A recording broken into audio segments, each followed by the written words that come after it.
जुड़ना आसान नहीं है, क्या नहीं, लेकिन गुरु से तो जुड़ना आसान है।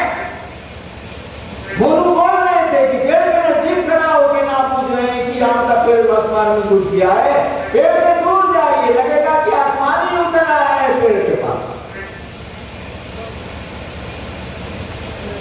ठीक उसी तरह से आपकी या हमारे शिव हो जाने से क्या अंतर आता है? एक महादेव तो है, आप जाने या न जाने हरिनाम इस बात को जानते हैं कि महादेव है, कोई अंतर तो नहीं आ रहा, न हमने न आपने न संसार में, सबको तो टुकड़े टुकड़े में बांट दिया, चैन हराम कर दिया हम लोगों ने, जात में बांटा, धर्म में बांटा, इंसानियत को बांटते बांटते कहां ले आए हैं, कुछ नहीं, उसकी व्याख्या नहीं की जा सकती है। सारा 5 दिन का महादेव का चेला गुट बना था, हम ही गुट हैं, हम फलना भाई के साथ थे, हम फलना भाई के साथ थे। क्या वजह, क्या अंतर आता है?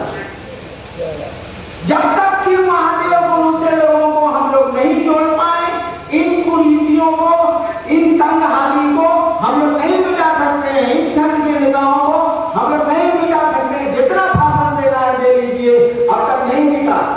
मिटेगा तब जब एक एक इंसान शिव गुरु से जुड़ेगा, जब हम लोग ये संकल्प लेंगे कि चलिए हे महादेव आप दया करिए, हम संसार के एक एक आदमी को आपसे जोड़ेंगे, उनमें शिष्यता का अंकुरण करेंगे, शिष्यता को जगाएंगे। जैसे जैसे शिष्यता जागेगी, शिव से के सानिध्य में वो व्यक्ति जाएगा, गुरु उस पर क्रियाशील होंगे, ऑपरेटिव होंगे, इंसान सचमुच में शिव होने लगेगा, और तब एक सुंदर संसार नजर आएगा, एक सुंदर परिवार नजर आएगा, एक सुंदर व्यक्ति नजर आएगा। इतना जोर से बोलने के बाद आप सुनने की मानसिकता में है तो ये मैं बोलूं, मैं बोल सकता हूँ, क्योंकि मैं जोर से बोलता हूँ, मेरा माथा थोड़ी गर्म होगा,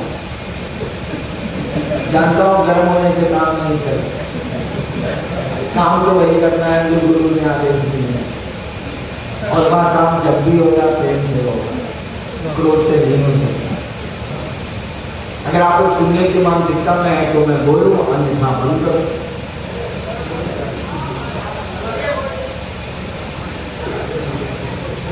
बोलिए, चलिए प्रश्न।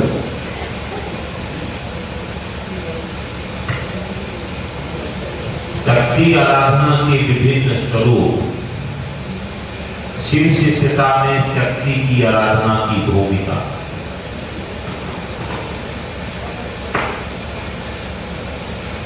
दिन की चर्चा में फिर मैं करता हूं,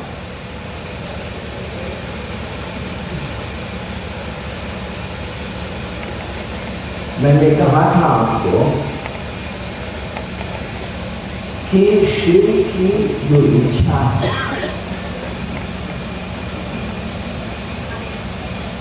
शिव की जो शक्ति है, जिससे ये जगत सृष्ट होता है, बनता है, उसी को शिव की शक्ति कहा गया है। शिव की शक्तियों के 2 हिस्से करती है, समझने के लिए शिव का हिस्सा तो हो गया। एक कहा गया कि शिव ने इच्छा की और जगत सृष्ट हुआ। देवी चर्चा याद करिए, मुझ सूक्ष्म सत्ता ने एक से अनेक होने की इच्छा की, उसकी इच्छा में इतनी ताकत थी, इतनी शक्ति थी कि जगत की उत्पत्ति शुरू हुई, स्थिति आई और विध्वंस का भी, संहार का भी, लय का भी सिलसिला शुरू हुआ। प्रश्न है शक्ति आराधना। शक्ति आराधना जब भी आप बोलेंगे, इसका अर्थ हुआ शिव की वह शक्तियां जो सृष्टि को संचालित करने में अपनी भूमिका निभाए।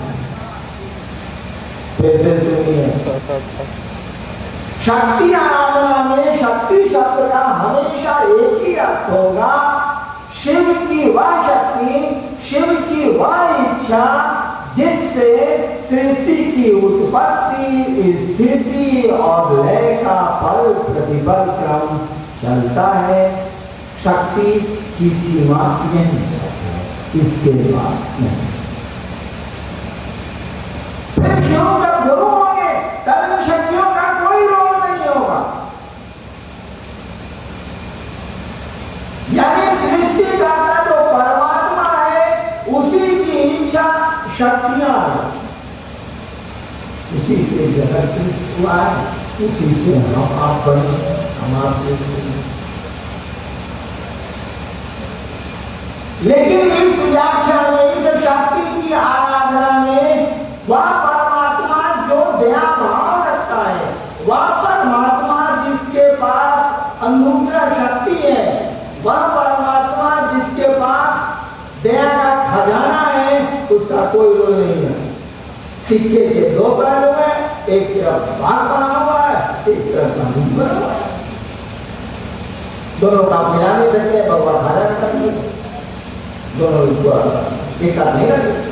लेकिन एक ही सिक्का, उसको अलग कीजिएगा तो पहुंचते उनकी कीमत खत्म हो जाएगी।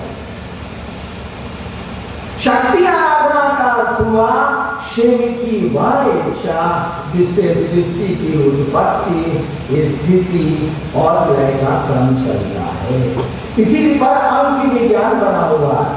ज्ञान विज्ञान बना हुआ है शिव की इच्छा से, शिव की शक्ति से, इच्छा नहीं, शिव की इच्छा से 5 तत्व निर्मित हुए। पांच तत्व निर्मित हुए और शिव की ही इच्छा से वो पांचों तत्व 3 गुणों के सम्मिश्रण से जगत की उत्पत्ति करते हैं, या जगत की उत्पत्ति होती है, स्थिति रहती है और संसार होता है। कहा गया कि ये शक्ति जो है ना 9 ही के भीतर है, 9 ही पूर्ण अंक है, 9 के ऊपर कुछ नहीं है। जोड़िएगा तो फिर 9 के भीतर चले आइए। और इसीलिए हम राम नवमी मनाते हैं, 9 अंक देखिए। इसीलिए हम लोग 9 दुर्गा मानते हैं, देखिए 9 अंक। इसीलिए हम लोग नवारण मंत्र का जप करते हैं, देखिए 9 अंक। इसका अर्थ होता है कि इसी 9 के भीतर समस्त सृष्टि है। एक परमात्मा, 5 तत्व, 3 गुण, यानी 5 3 8 है। मोनू जी को एक सवाल था कि ये 11 रुद्राक्षिका शक्तियां क्या है। बच्चा जरा उस पर नहीं गया, वो जा सकता था नहीं। 9 अंक तो शक्ति का द्योतक हो गया। इसके पहले एक विषय था कि ये 11 क्या है, ये 11 रुद्र क्या है। तो व्याख्या उससे थोड़ी बहुत की कि अस्थानु शिव को रुद्रों का पिता कहा जाता है, उसका नहीं कहा। कहा गया कि एक परमात्मा और एक गुरु परमात्मा, दोनों को तो मिलाया नहीं जा सकता, लेकिन है तो एक ही पूर्ण परमेश्वर ना, है तो एक ही पूर्ण महादेव ना, शिव ना। इसीलिए वहां खड़ा कर दिया गया एक परमाशिव जो सृष्टि करता है, एक शिव जो अनुग्रह करता है, जो गुरु है, जो दया करता है, यानी स्थूल को सूक्ष्म में वापस लाता है, जीव को शिव में शामिल करता है, जीव को शिव से एक करता है। क्या हुआ ये? कहा कि एक दो नहीं होगा, क्योंकि सृष्टि सूक्ष्म से स्थूल की ओर चलती है और दया भाव स्थूल से सूक्ष्म की ओर चलता है। दोनों एक कैसे होगा? लेकिन एक परमात्मा का है, इसीलिए समस्त जगत में दया भाव है, समस्त जगत में उसकी शक्ति काम कर रही है, सृष्टि की इच्छा उसकी काम कर रही है, शक्ति काम कर रही है।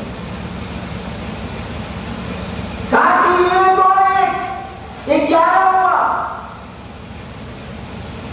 हमारे ऋषियों ने कहा कि ये 11 के ही भीतर चलो ना, उस परमात्मा के गुरु होने और सृष्टि करने की सारी शक्तियों को हम लोग एक में कर देते हैं, 11 बना देते हैं।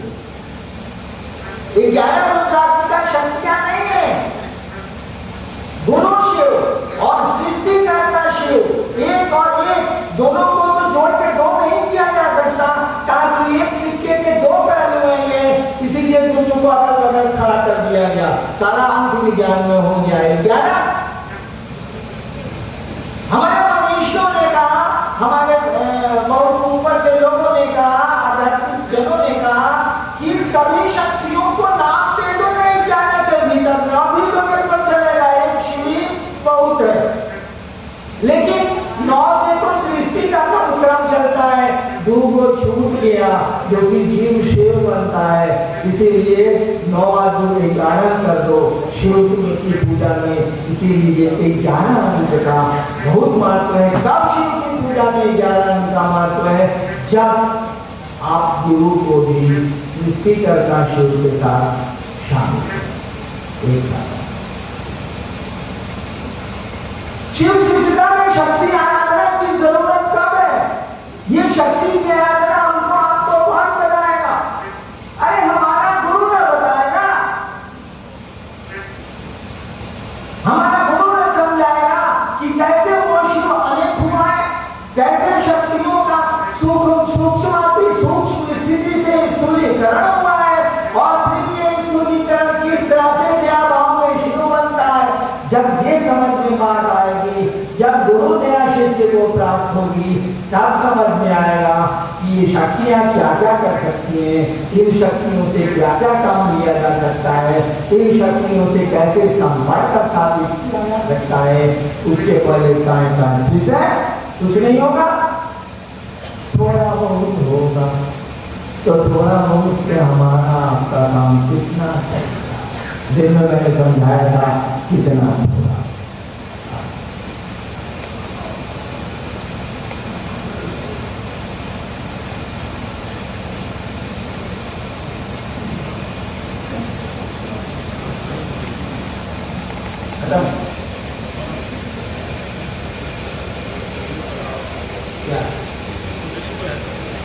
कुंडली धरना क्या है, 3.5 क्या है,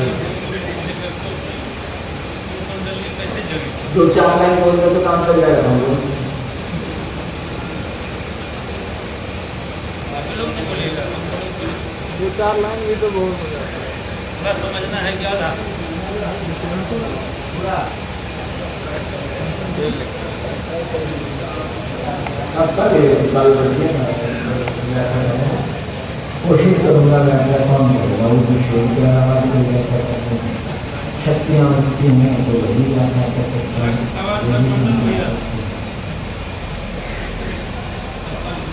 ये तो पहले ही कह रहे हैं कि किस गली में जाना नहीं, उस गली पर क्या बात है, ये बोले उस गली में तो जाना नहीं,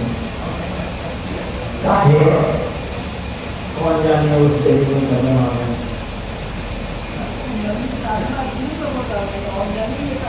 पूछो है जनता की कौन सी है, दूधो हवा बनाएंगे आप लोग। अभी शक्ति आराधना की व्याख्या किया ना, उसी पर एक मिनट में सेट कर दिया। पूछो नहीं सर, एक मिनट में भगवान आपको देंगे एक दूसरे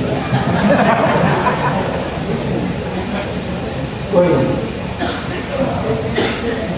व्याख्या आसान है, लेकिन हमारे बोल देने से कोई समझ आ रहा है तो बोलिए, दूसरों को समझाना है तो समझाना।